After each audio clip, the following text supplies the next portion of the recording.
ఎంత హీనమైన పరిస్థితి మనది 2020లో కూడా ఉంది అనేది ఒకసారి అందరు ఆలోచించండి.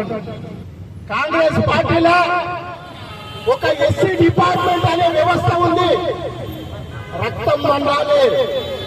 ఎందుకంటే ఉత్తరాఖండ్ లో హల్దీ అనే నగరంలో రామ్లీల అనే మైదానంలో కాంగ్రెస్ బహిరంగ సభ జరిగితే దానికి ముఖ్య అతిథిగా మన మల్లికార్జున ఖార్గే గారిని పిలిస్తే దళితుడు అని చెప్పి ఒక బీజేపీకి సంబంధించిన ఒక సంస్థతోటి అక్కడ శుద్ధి చేయడం జరిగింది. అంటే మన ఉన్నాం అనేది ఎస్సీ డిపార్ట్మెంట్ ఉన్న ప్రతి ఒక్కరికి కూడా ఇది ఒక మనకు మచ్చ లాంటిది. దీని విషయంలో కాంగ్రెస్ పార్టీలో మనం ఉన్నాం. మనమంటే ఏందనేది చూపెట్టాలి. కాంగ్రెస్ పార్టీలో బీజేపీకి ప్రతి ఊర్లో కూడా బీజేపీ జెండా పట్టుకున్నది ఎవరిది మన వాళ్ళని.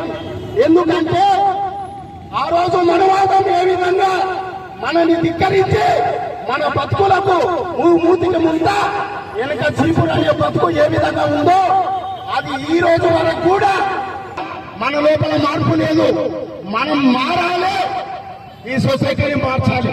మనమే మారకుంటే రాజ్యాంగమే లేకపోతే మన బతుకుని ఈ రోజు చేస్తుంది. రాజ్యాంగము అనేది లేకుంటే డిపార్ట్మెంట్ అంతా చూడండి అయినా అందుకొరకు గట్టిగా ప్రతి విలేజ్ లా మన గ్రామ కమిటీలు ఉన్నాయి.